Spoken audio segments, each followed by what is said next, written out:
नमस्कार, मैं अनीता चौधरी और न्यूज़ अड्डा पे आप सभी का स्वागत है। जय भारत, जय हिंद। देखिए, ये इलेक्शन कितना ज़मीनी है, इस बात से आप अंदाज़ा लगा सकते हैं कि इस देश के वित्त राज्य मंत्री गांव-गांव जाकर जनसभाएं कर रहे हैं। आपको ये भीड़ दिखाना चाहती हूँ, भीड़ छोटी सी भले है आपको गांव में, लेकिन अगर ये इस देश की पॉलिटिक्स, इस देश की राजनीति अगर इस तरह से जड़ से जुड़ी हुई और धरातल पे होकर जाएगी तो जाहिर सी बात है ये जो विकास की हम गाथा कहते हैं या उम्मीद करते हैं या सपना देखते हैं वो कुछ हद तक तो पूरा होगा, क्योंकि हमारे नेता और हमारे मंत्री जब गांव-गांव जाएंगे, वहाँ पे गुजरेंगे और वहाँ की सड़कें अगर टूटी होंगी तो उसको बनवाने की कोशिश ज़रूर करेंगे। वहाँ पे लोगों का जो रहन सहन होगा उसको देखेंगे तो उसको अपलिफ्ट करने की ज़रूर कोशिश करेंगे।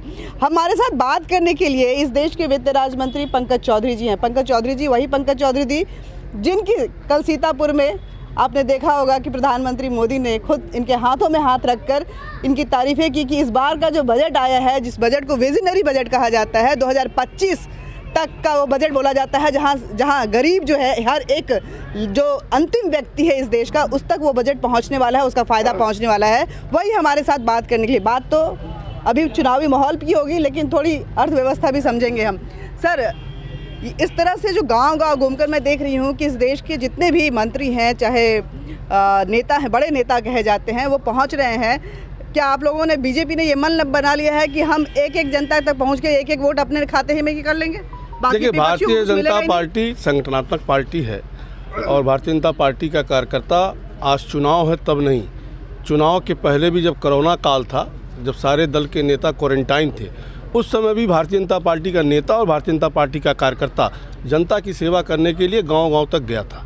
और इसी तरह चूँकि ये मेरा क्षेत्र है, मुझे भी क्षेत्र में चुनाव के माध्यम से ही मिलने का अवसर मिल रहा है, समय कम मिलता है, और मैं इस बार खुद भी गांव-गांव जा कर के जनता से अपील भी कर रहा हूं और अपने में मैंने जो किया है उसका हिसाब भी दे रहा हूं। अच्छा, यहाँ पे जितना मैं गोरखपुर से होते ही महाराजगंज आई तो एक चीज़ लोगों के से जब भी बात करी उनका कहना था कि हमारी सड़कें बहुत अच्छी बनी हैं, विकास बहुत अच्छा हुआ है। लेकिन क्या आपको लगता है कि सिर्फ विकास और सड़क के नाम पे आप जो अखिलेश यादव इतना ताल ठोक रहे हैं कि 400 तक की सीटों की बात कर रहे हैं, उनको शिकस्त दे पाएगी बीजेपी इस बार? देखिए, पूर्वी उत्तर प्रदेश में केवल सड़क बिजली तो बनी ही बनी है, क्योंकि मूलभूत समस्या थी और उसके नाते कहीं ना कहीं और बड़े प्रोजेक्ट्स नहीं आ पाते थे। तो इंफ्रास्ट्रक्चर को भी तैयार किया गया है।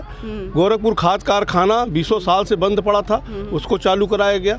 गोरखपुर में एम्स का निर्माण कराया गया। कुशीनगर में इंटरनेशनल एयरपोर्ट का निर्माण कराया गया। गोरखपुर पूर्वांचल को कहीं ना कहीं एक्सप्रेस वे से जोड़ा गया। तो ये सब चीज़ें जब इंफ्रास्ट्रक्चर खड़ी होंगी तो निश्चित तौर से पूर्वी उत्तर प्रदेश का तेज गति से विकास होगा। महाराजगंज की 5 सीटों में से कितनी सीटें दे रहे हैं आप? देखिए, महाराजगंज में पिछली बार 4 सीट भारतीय जनता पार्टी जीती थी, लेकिन 5 साल के जोगी जी के कार्यकाल से और जन कल्याणकारी योजनाओं के दम पर, और जो मैं घूम रहा हूँ, जो मैं जनता का और कार्यकर्ताओं का मूड देख रहा हूँ, मैं दावे के साथ कह सकता हूँ कि महाराजगंज से इस बार 5 सीट भारतीय जनता पार्टी जीतने जा रही है। क्योंकि आप जनता के बीच में हैं और प्रधानमंत्री ने आपके बजट की बड़ी तारीफ की कि जिस बजट को पेश किया गया उस बजट को पंकज चौधरी लेकर आए हैं, उस बजट का विजनरी जो है जनता के पास जाना चाहिए। तो क्या है ऐसा इस बजट में जिसको लेकर के प्रधानमंत्री इतने खुश हैं? अगर आप बजट को ध्यान से देखेंगी तो आज़ादी के जब 100वें साल में हम पहुँचेंगे, हमारे प्रधानमंत्री जी दूरदर्शी या प्रधानमंत्री हैं, 100 साल में भारत की क्या स्थिति होनी चाहिए उसको ध्यान में रख करके कहीं ना कहीं इस बजट का निर्माण किया गया है। अगर आप देखें, कोरोना काल में पूरे दुनिया में संकट आया, देश में, भारत में भी संकट आया, फिर भी भारत ने पिछली बार इंफ्रास्ट्रक्चर पर निवेश करके 5 लाख करोड़ रुपया इंफ्रास्ट्रक्चर पे पिछले बजट में हम लोग रखे थे, और उसका परिणाम था कि पूरे दुनिया की अर्थव्यवस्था बैठी, लेकिन भारत की अर्थव्यवस्था दुनिया में सबसे तेज़ गति से चलने वाली अर्थव्यवस्था है। और इस बार हम लोगों ने कहीं ना कहीं 7.5 लाख करोड़ इंफ्रास्ट्रक्चर पे, सड़क हो, चाहे एयरपोर्ट हो, चाहे वाटर पोर्ट हो, इस सब को बनाने के लिए रखा गया है, ताकि पैसा जब निवेश होगा तो इंफ्रास्ट्रक्चर हमारी बढ़ेगा, बाहर से हमारे निवेशक आएंगे, हमारे देश में कल कारखाने लगेंगे, और जो पैसा निवेश होगा उससे कहीं ना कहीं हमारे नौजवानों को रोज़गार भी मिलेगा। वहीं जहाँ आप किसानों के क्षेत्र में देखें तो 2,30,000 करोड़ रुपया हम केवल धान और गेहूँ खरीदने के लिए रखे हैं, ताकि किसानों की हम सहायता कर सकें। 1,15,000 करोड़ रुपया जो हम सब्सिडी देते हैं खाद पर, उसको भी हम लोग कहीं ना कहीं देने का काम किया है।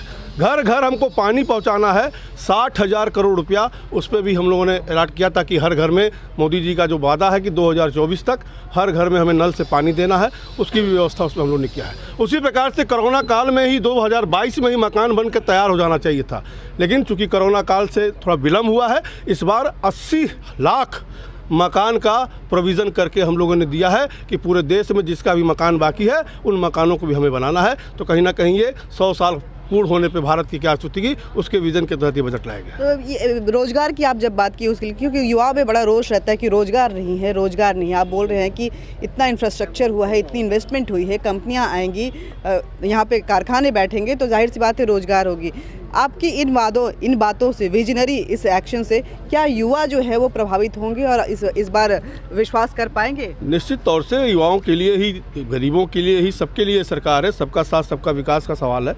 अभी जहाँ तक उत्तर प्रदेश का सवाल है कि पिछले 10 साल का रिकॉर्ड उठावें अगर आप, तो 2.5 लाख केवल रोजगार सरकारी दिया गया है, और 5 साल अगर योगी जी का उठावें तो 4.5 लाख लोगों को, नौजवानों को नौकरी दिया गया है। और मैं दावे के साथ कह सकता हूं कि जो पहले भाई भतीजावाद चलता था रोजगार में, आज कहीं ना कहीं उनको जो नौकरी दी गई है, कोई भी उसमें आरोप नहीं लगा सकता है कि 1 रुपया भी किसी को लगा हो या किसी सिफारिश की आवश्यकता पड़ी हो। क्योंकि चुनाव का माहौल है, चुनावी अड्डेबाजी, इसलिए हम लास्ट सवाल आपसे पूछ रहे हैं, जनता के सामने अपनी रिपोर्ट कार्ड रखते हुए आप जब वोट की अपील करेंगे तो ऐसे 5 कौन से काम गिनाएंगे जो उत्तर प्रदेश और महाराजगंज के लिए बहुत फ़ायदेमंद रहा? देखिए, महाराजगंज में आने के लिए पहले सड़कें नहीं थी। एक सड़क केवल थी गोरखपुर से सोनौली की सड़क, जो एक शुद्ध सड़क कह लीजिए, चौड़ी सड़क थोड़ी थी। बाकी महाराजगंज में प्रवेश करने के लिए कोई सड़क नहीं थी। और मैं आज दावे के साथ कह सकता हूं कि महाराजगंज में जितनी भी मुख्य सड़कें हैं, ख़ास तौर से सभी 7 मीटर 10 मीटर टॉप की सड़कें बनी हैं, और ज़िले में हम कहीं से कहीं पे भी जा सकते हैं।